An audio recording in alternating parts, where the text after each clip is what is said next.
नमस्कार, स्वागत है एक बार फिर से आप सभी का परम प्रभु श्री राम जी की भक्ति में समर्पित आपके अपने श्री राम सेवा परिवार चैनल पर।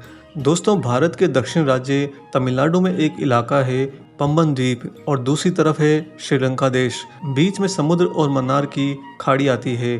भारत के इसी पंबन द्वीप और श्रीलंका के मन्नार द्वीप को जोड़ने वाले पुराने पुल को राम सेतु कहा जाता है। इस पुल के आसपास के पत्थर आज भी पानी में तैरते हैं। बड़े से बड़े पत्थरों का पानी में यूं तैरना लोगों को हैरान कर देता है। कुछ लोगों का मानना है कि यह प्रभु श्री राम की विशेष कृपा है जो आज भी वहां पर निरंतर है।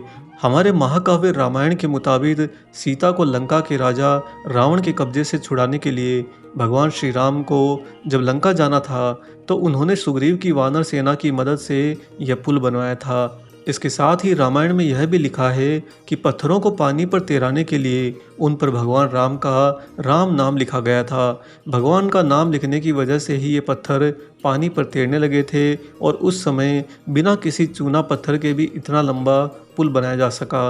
रामायण के मुताबिक सुग्रीव की वानर सेना और भगवान श्री राम इसी पुल के द्वारा लंका गए थे और रावण को हराकर माता सीता को वहां से मुक्त कराया था। और प्रभु श्री राम के इन्हीं कृपामय कारणों के कारण इस पुल को हमारे धर्म के अंदर बहुत ही ज़्यादा पवित्र मानते हैं।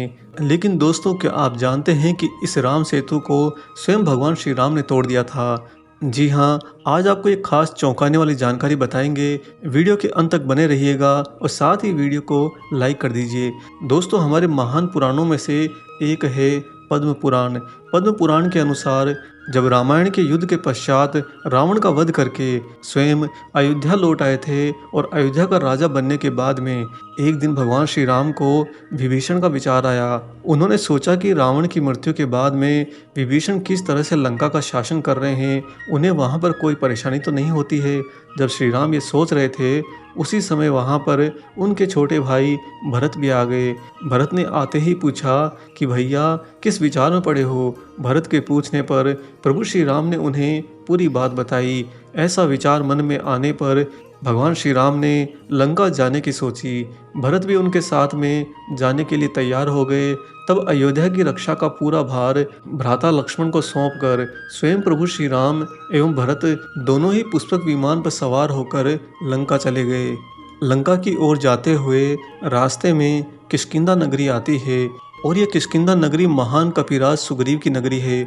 अतः भगवान श्री राम ने भरत से कहा कि हम सुग्रीव से मिलते हुए चलते हैं। यह कहने के पश्चात पुष्पक विमान को किष्किंधा नगरी में उतारा गया। श्री राम व भरत थोड़ी देर तक वहीं पर ठहरते हैं और सुग्रीव से एवं अन्य वानरों से भी वहां पर मुलाकात करते हैं। जो वानर प्रभु श्री राम के साथ में युद्ध में सम्मिलित हुए थे वे अपने प्रभु श्री राम को साक्षात दोबारा अपने सामने देखकर अति हर्ष से भर जाते हैं। सारे वानर उस दिन किष्किंधा में पूरी धूम मचाते हैं। वहीं पर दूसरी ओर बातचीत के दौरान जब सुग्रीव को पता चलता है कि प्रभु श्री राम एवं भरत विभीषण से मिलने के लिए लंका जा रहे हैं तो सुग्रीव भी उनके साथ में हो जाते हैं। रास्ते में श्री राम भरत को वह पुल दिखाते हैं जो वानरों एवं भालुओं ने समुद्र के ऊपर बनाया था, जिसे राम सेतु कहा जाता है।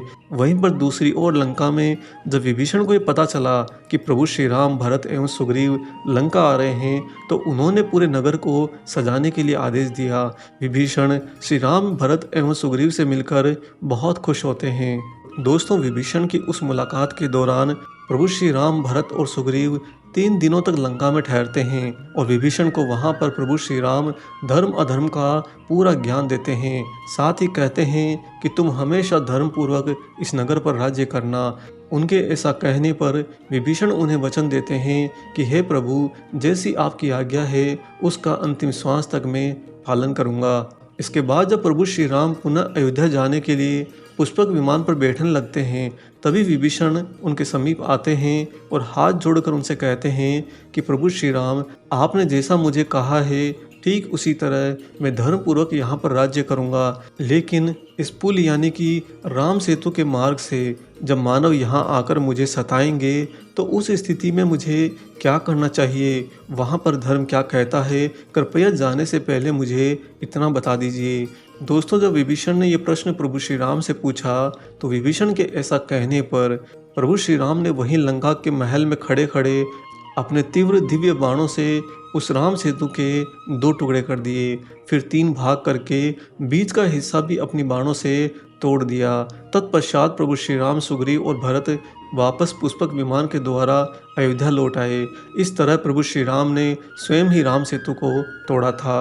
आशा करते हैं कि आपको आज की ये रोचक जानकारी जरूर पसंद आई होगी। वीडियो को ज़्यादा से ज़्यादा शेयर करिए और साथ ही अगर आप चैनल पर नए हैं तो चैनल को सब्सक्राइब भी करिए। मिलेंगे बहुत जल्दी ही एक और ऐसे ही अलौकिक वीडियो के साथ में। तब तक परम प्रभु श्री राम जी, उनके भक्त राज हनुमान जी और हनुमान जी के ही अद्वैत स्वरूप पूजनीय गुरुदेव बाबा नीम करौरी महाराज जी की निस्वार्थ होकर सेवा करते रहिए। जय सिया राम।